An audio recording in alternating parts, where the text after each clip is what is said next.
Oke, Yoshua mengangguk. Kalau begitu saya akan membiarkan bawahan saya mengawasinya 24/7 dan siap kapan saja. Tama sedikit menganggukkan kepalanya, dan bertanya, apakah ibu mertuaku baik-baik saja di dalam penjara? Yoshua menggaruk kepalanya dengan canggung dan berkata, ini, Tuan Renza, saya tidak tahu harus berkata apa. Tama berkata dengan santai, tidak apa-apa katakan saja. Yoshua terbatuk 2 kali dan berkata, ibu mertua Anda, di institusi. Sekarang dapat dikatakan bahwa dia merasa seperti bos besar dan dilayani oleh semua bawahannya. Tama tercengang dan bertanya, ada apa?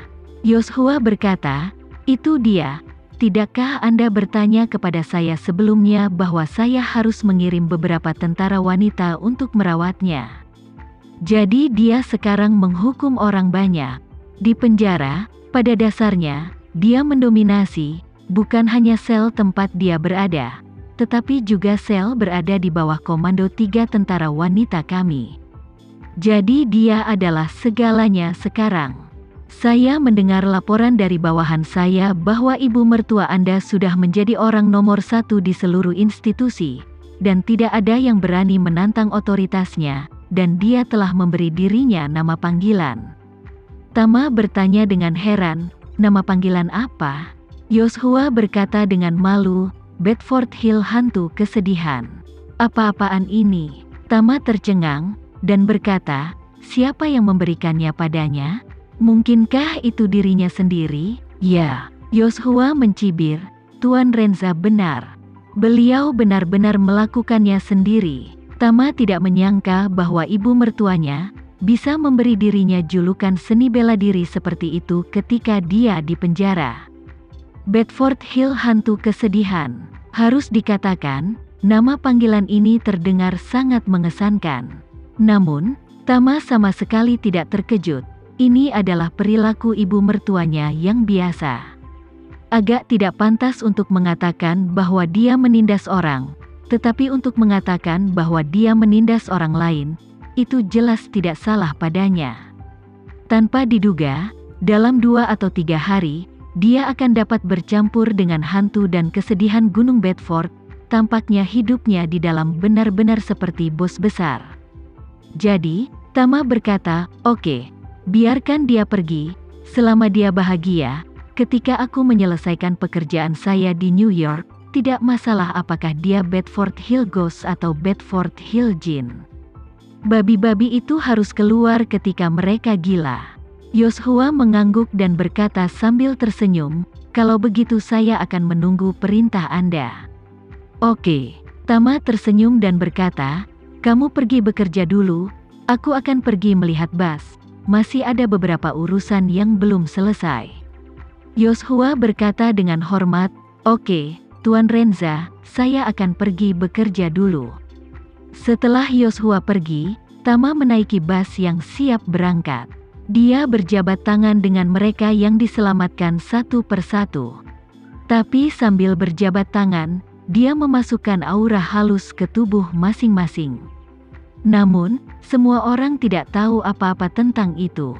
Orang terakhir yang berjabat tangan dengan Tama adalah nenek tua yang memberinya pohon anggur Phoenix. Dia berjabat tangan dengan nenek dan berkata dengan sangat serius, Nyonya, bawahan saya akan mengatur agar Anda dan putra Anda kembali ke Indonesia terlebih dahulu.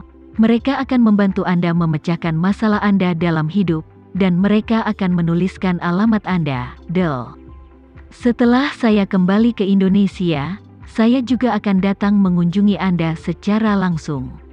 Wanita tua itu sedikit bersemangat dan berkata dengan panik, Tuan Renza, bagaimana ini mungkin? Anda adalah penyelamat kami, dan seharusnya kami yang datang mengunjungi Anda. Orang lain di dalam mobil juga mengangguk, ya, Tuan Renza, seharusnya kami yang datang mengunjungi Anda bersama. Tama tersenyum sedikit, saya menghargai kebaikan Anda. Ini tidak terlalu dini sekarang, selanjutnya masih ada perjalanan ratusan kilometer lagi, semua orang harus istirahat dulu. Tepat setelah dia selesai berbicara, kecuali wanita tua itu, semua orang tampak menguap, dan kemudian mereka kembali tertidur satu persatu. Wanita tua itu sedikit terkejut saat ini, dan berkata, "Orang-orang ini, bagaimana mereka tidur?" Tama berkata sambil tersenyum, "Nyonya, Anda harus cepat dan istirahat. Saya pasti akan datang berkunjung setelah saya kembali ke Indonesia. Hanya saja En mungkin tidak mengenali saya saat itu. Tapi itu tidak masalah. Saya akan mengaku sebagai anak teman suami Anda sebelum kematiannya. Dan kemudian saya akan membantu Anda dan putra Anda mengatur semuanya di masa depan. Agar Anda tidak memiliki kekhawatiran dalam hidup ini." Wanita itu bingung. Dia berkata dengan tegas, "Tuan Renza, meskipun saya sudah tua, otak saya masih bekerja. Jangan khawatir, saya tidak akan pernah melupakan orang yang pernah menyelamatkan nyawa saya." Tama tahu bahwa dia tidak mengerti arti kata-katanya, jadi dia tersenyum dan berkata, "Bu, busnya akan segera berangkat, Anda harus istirahat sekarang." Begitu suara itu jatuh, jejak energi spiritual memasuki meridian wanita tua itu, dan dia tertidur dengan cepat.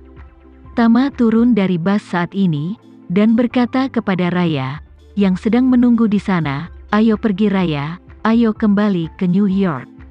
Dalam kegelapan, Tama mengambil Cadillac anti peluru yang dimodifikasi dan melaju ke Bandara Ensenada. Di dalam mobil, selain pengemudi yang diatur oleh Yoshua, hanya ada Tama dan Raya.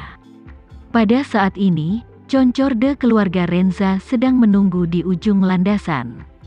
Badan pesawat yang ramping dan bentuk CV membuat pesawat ini terlihat seperti hantu.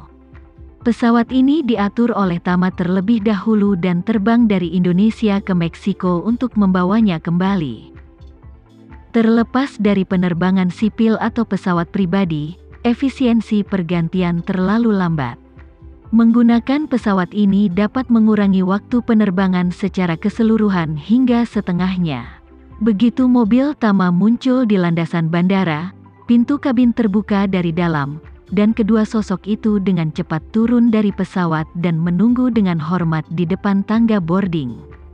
Kedua orang ini adalah tangan kanan Tama di Jakarta, penanggung jawab Jakarta Shangri-La, Devano, dan dunia bawah tanah Jakarta, Johan. Keduanya datang ke sini dengan pesawat ini dari Indonesia atas perintah Tama, tapi mereka berdua tidak tahu saat ini mengapa Tama harus menelepon mereka sampai ke Meksiko. Melihat mobil yang dinaiki Tama mendekat, Johan mau tidak mau bertanya kepada Devano dengan suara rendah, "Tuan Devano, menurutmu apa yang Master Renza lakukan agar kita datang ke Meksiko kali ini?"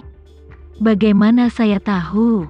Devano mengangkat bahu dan berkata, "Saya baru saja mendengarkan instruksi Tuan Muda untuk mengizinkan saya naik pesawat ini dan ikut dengan Anda. Adapun pengaturan tindak lanjut untuk Tuan Muda, saya tidak tahu." Johan cemberut, "Master Renza sepertinya berencana untuk terbang semalaman. Kupikir dia ingin kita datang ke Meksiko untuk melakukan sesuatu. Dia juga mengatakan bahwa dia akan mampir dan makan taco Meksiko. Sepertinya makanannya tidak terlalu otentik. Makanan terbaik harus dimakan di tempat asalnya, untuk merasakan rasa otentik yang sesungguhnya." Devano tersenyum, "Jangan khawatir tentang makan taco, aku akan mengaturnya ketika kamu selesai dengan hal-hal yang diatur oleh Tuan Muda." Dengan mengatakan itu, Devano mengingatkan, "Tapi kamu harus hati-hati di tempat seperti ini bukan Indonesia, apalagi Jakarta. Di tempat seperti ini, seorang anak remaja di pinggir jalan memiliki sesuatu di sakunya. Mereka semua memiliki senjata api asli, selama ada perselisihan, mereka akan menembak ketika mereka menariknya." "Sialan," Johan mencibir dan melambaikan tangannya, "kalau begitu mari kita hitung bolanya. Aku adalah orang dengan kepala dan wajah di Jakarta. Jika aku ditembak mati oleh seorang anak, itu akan sangat memalukan." Devano tertawa, "Mengapa tidak makan taco lagi?" Johan cemberut dan berkata, "Taco, bukankah itu hanya roti gulung tortilla? Itu sama di mana-mana." Aku akan kembali ke Indonesia untuk makan taco, daging babi suwir rasa ikan yang lebih baik. Sementara mereka berdua berbicara, Cadillac Tama sudah tiba di depan. Devano buru-buru melangkah maju untuk membuka pintu mobil, dan berkata dengan hormat, "Halo, Tuan Muda." Saat berbicara, dia melihat Raya di dalam mobil, dan buru-buru berkata, "Nona Sucipto juga ada di sini."